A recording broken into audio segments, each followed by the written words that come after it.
It is day 9 of the federal government shutdown with no end in sight. And the financial impact is hitting home in the homes of federal workers on furlough, of course, and for people who rely on those workers as customers.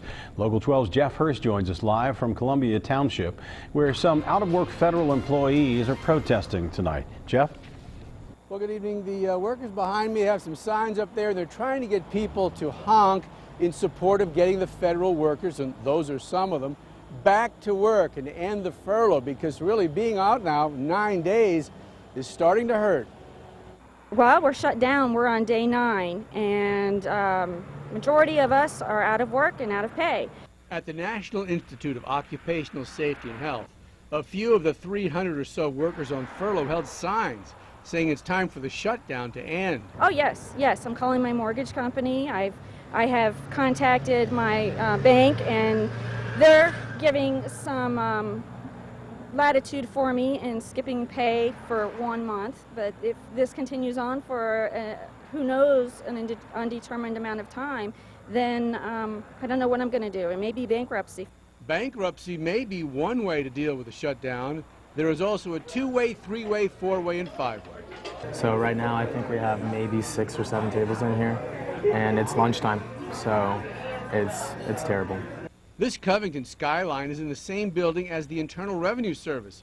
In fact, there's a door right from the IRS into the restaurant, but now plenty of empty seats which are normally filled with IRS employees. One of the waiters was telling me today they make up 80% of their business.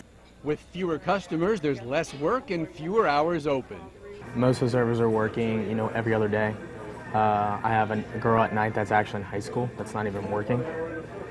So from there, we're just working on, day by day, watching the news and seeing what we can find out.